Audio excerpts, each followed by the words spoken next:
and welcome to another episode of Rethinking Mental Wellbeing. This is our community podcast where we can talk about everything related to depression and anxiety. So my name is Andre, and I want to thank you for being with me over the next half an hour as we share the space of lived experience where we can talk about how to live the best version of our authentic life. So, if you're ready, then I'm ready. Welcome to the podcast.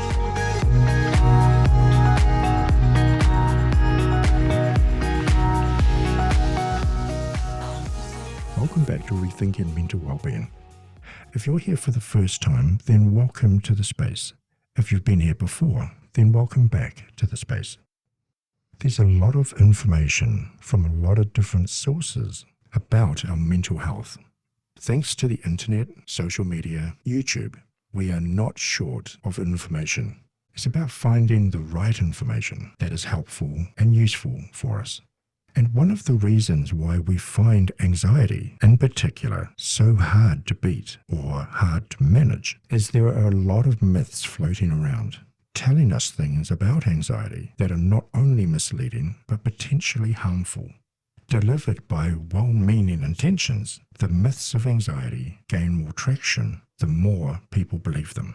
So in today's episode, we're going to explore some of the myths around particularly anxiety to set the record straight, to give you the right information that is more useful for you. This will be part one of probably many episodes on the myths around mental health. So for this episode, we're going to choose anxiety as our starting point.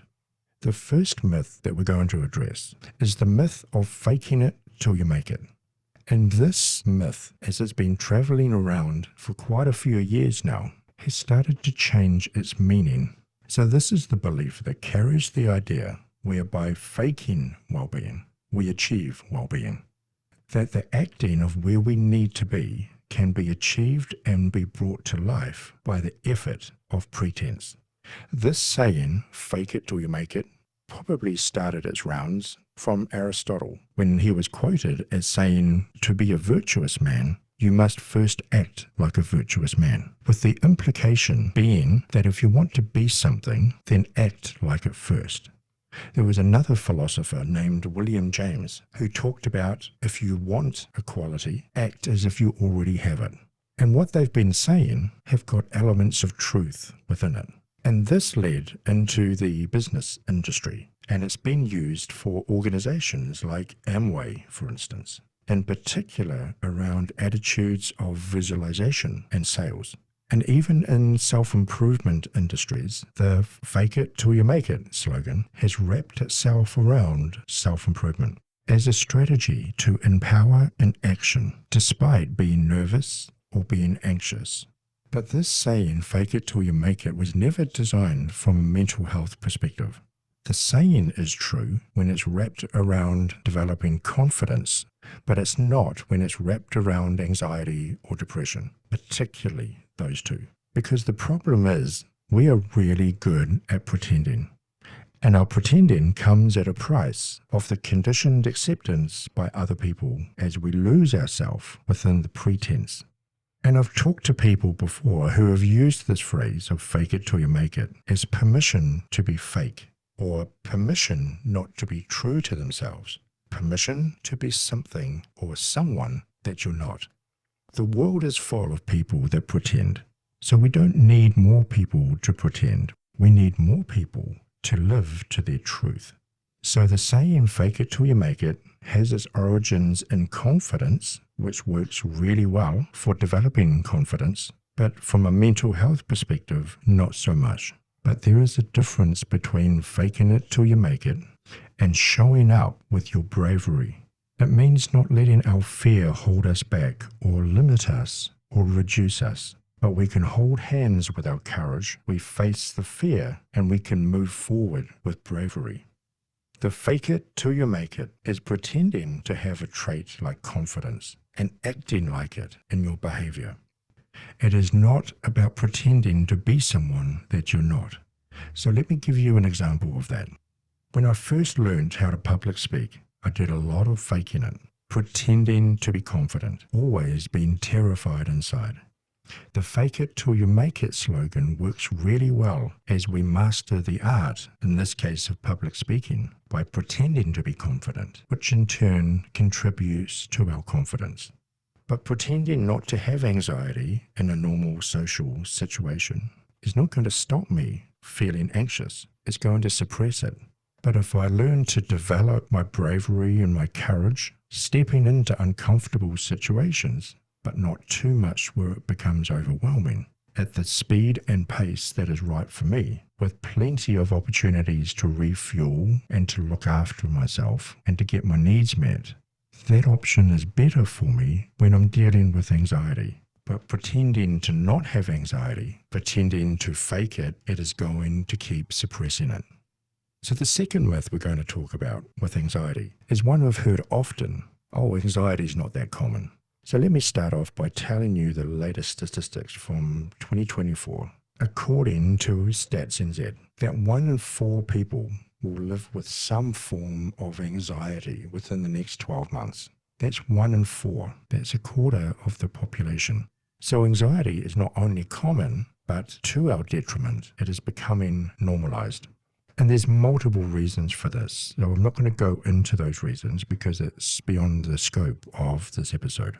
What we need to know is anxiety is prevalent in society, that it's slowly starting to creep out of its secrecy and out of its hiding place of social discrimination, of not being accepted in society, where historically there's been a separation and a division, that society values people less with the mental health label of anxiety. And we now obviously have come a long way, where we are normalizing healthier conversations around anxiety. And when we normalize our conversations so it doesn't become everybody's best kept secret, it's really healthy.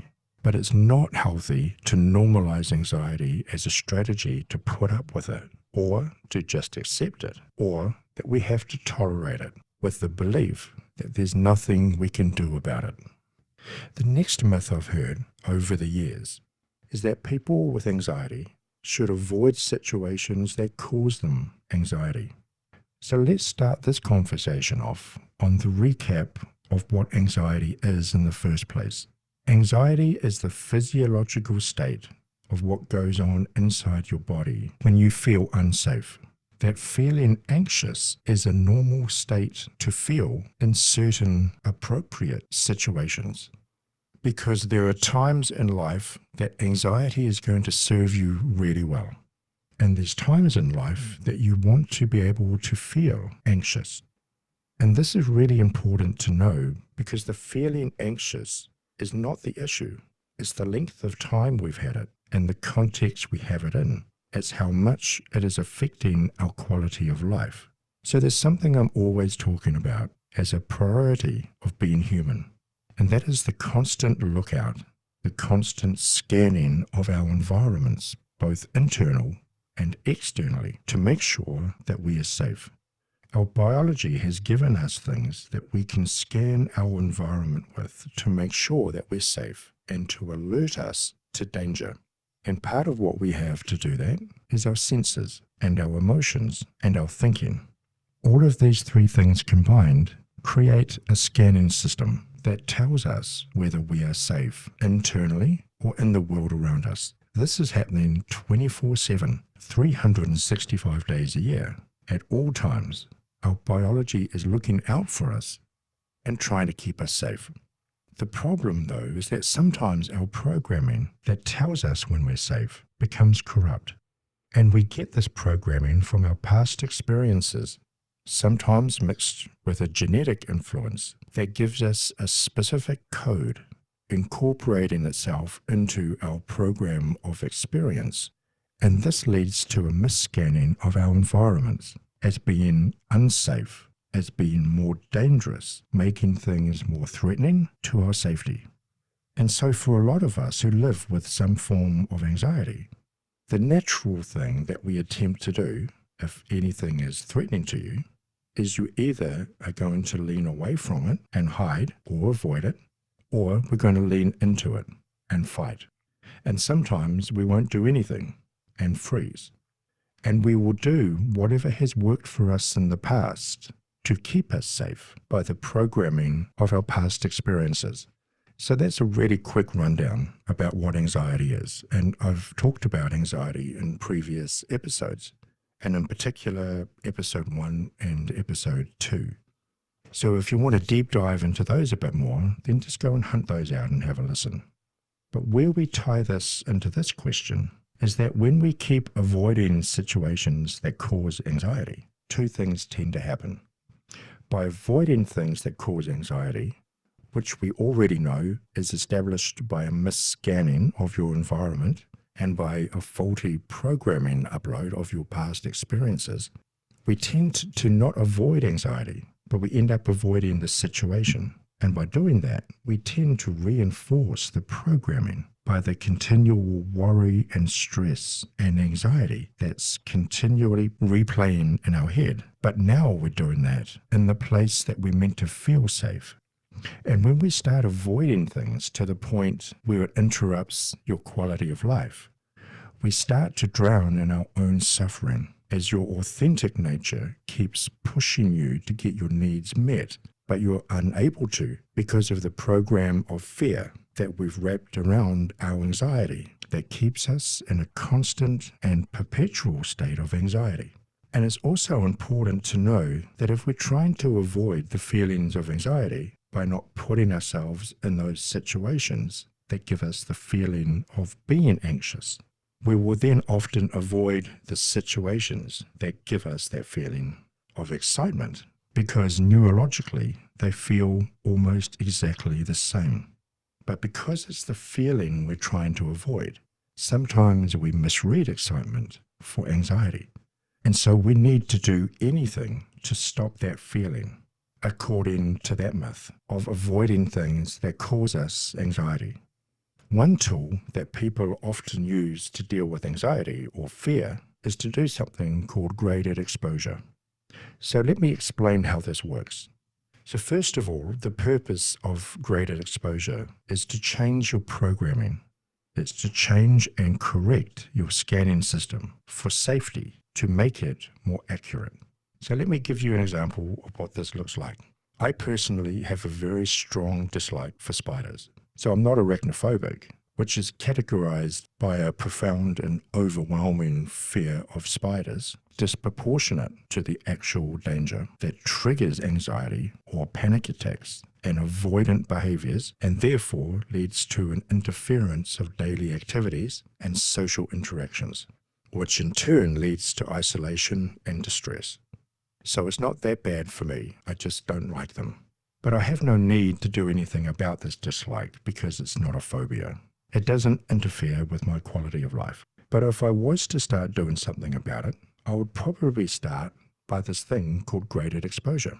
Let's pretend, for instance, that I have an exposure limit of a picture of a spider on one side of the room when I'm standing on the other side of the room. And how do I know that's my exposure limit? Because I'd feel really uncomfortable. I would be nervous. I would be slightly anxious, but it wouldn't be overwhelming. It wouldn't be crippling. I would still be able to tolerate that uncomfortableness. So we're both hanging out on separate sides of the room, but my tolerance limit is there. And if I take 2 to 3 steps forward, that may be too much, and I may start to feel panicked and overwhelmed. So I'm going to go back to where I was that made me feel really uncomfortable and stressed. But I'm going to stay there for a while, and I'm going to internalize that process as a way to start the reprogramming from the program that I had before. And I do that by saying things like, oh, I'm okay. I'm in no harm. I'm not being hurt. I have some control over this feeling and some autonomy by the way that I breathe. I'm okay. I'm okay. This simple internalization, combined with breathing strategies, starts to train you to know how to cope with being uncomfortable better. The beauty about this is that when you start to train yourself to manage your uncomfortable feelings, you can transpose that because you've found a technique that you can incorporate to any uncomfortable feeling that you feel, not just situational. So as I repeat this, I'm going to feel more comfortable. And I'm starting to feel more comfortable because I'm starting to reprogram my scanning system. And it's telling me that I'm not in the danger I thought I was, that I'm safe. And at this stage, I'm going to move a couple of steps forward, or however many steps I need to take before I start to feel really uncomfortable again. And then I'm going to hang out at that space, internalizing the process, changing the program, and I'm going to repeat it, and I'm going to get closer, and I'm going to repeat it, and I'm going to get closer. Now, for those of you who are listening to this, who are starting to feel panicked or overwhelmed, or saying to yourself, I would never do that, this is one of the cases that I'm making, because your mind will make you think that the situation you fear is about to happen.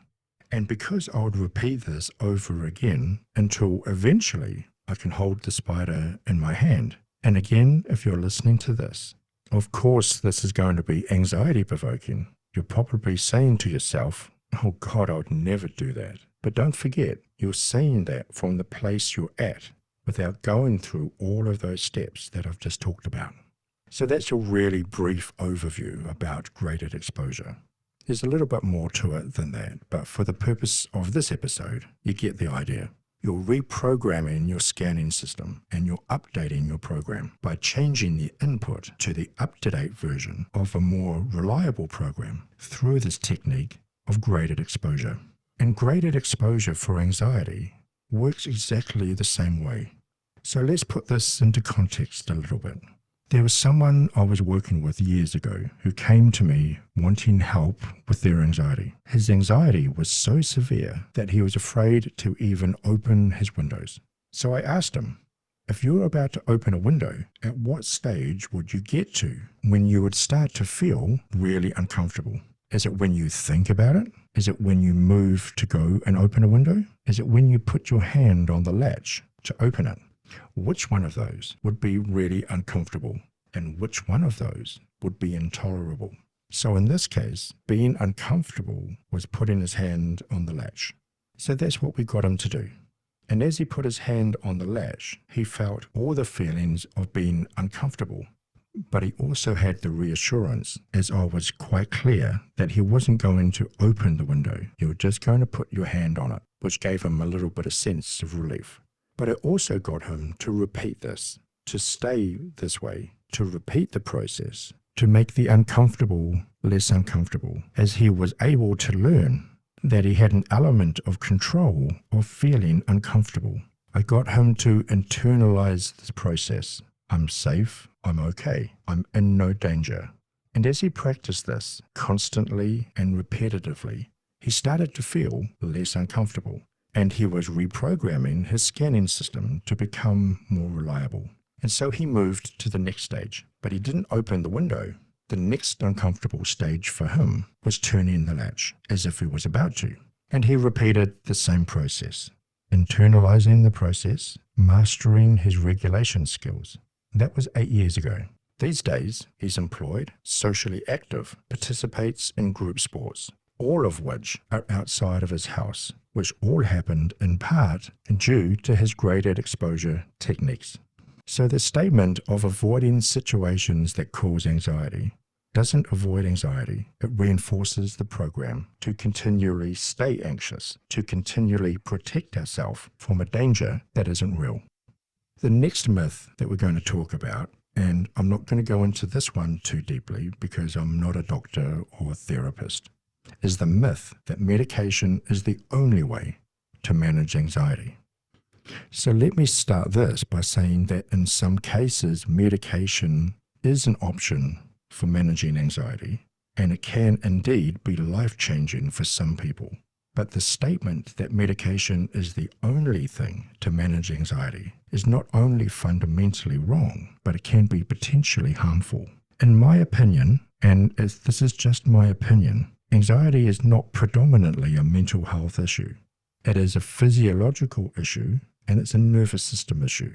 What this means that our mental health, our physiological state and our nervous system are all intrinsically linked in together. And if we have a one-stop shop and one method that deals with anxiety, this reduces the amount of other options that need to be put in place that tackles anxiety from a holistic point of view. In other words, anxiety is dealt with by medication.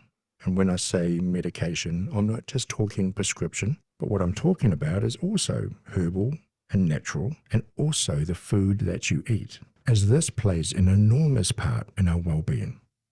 But learning to change our focus from managing anxiety to understand what we need to do to get our needs met, like our social needs, our safety needs, our meaning and purpose, our variety needs, combined with our routine needs and our contribution needs, we can now focus on getting these needs met, replacing the attention of focus on the parts of our lifestyle that we need to incorporate into our life from a well-being perspective, rather than trying to manage anxiety from a deficit point of view, and instead of trying to manage the symptoms of something, particularly with anxiety.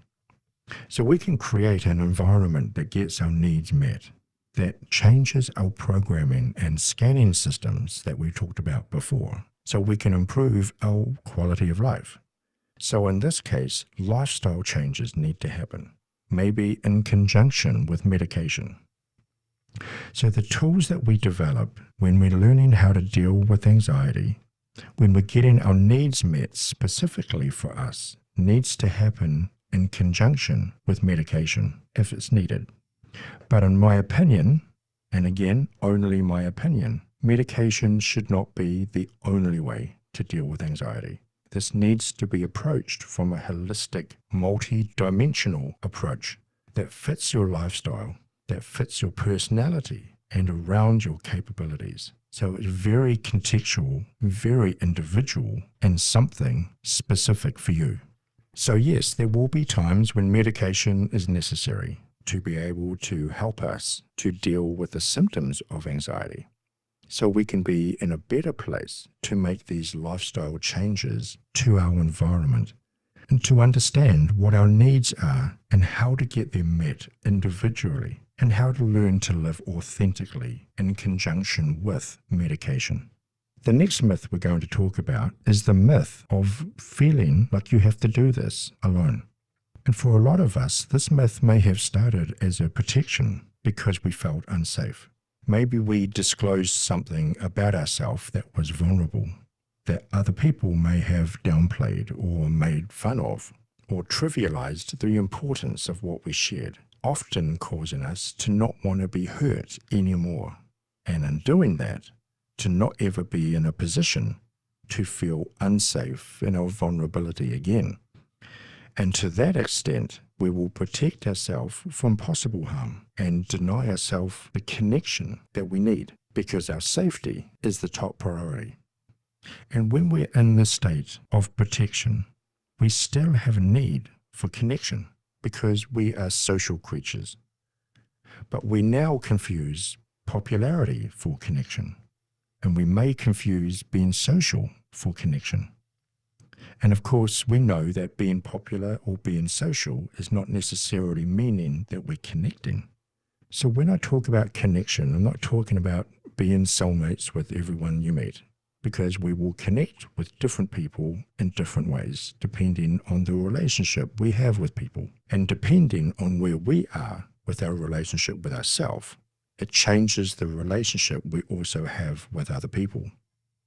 Because one of the most important things that we can do is to develop a team around us, a team of people that is based on acceptance and compassion and strength focused, that we can connect with.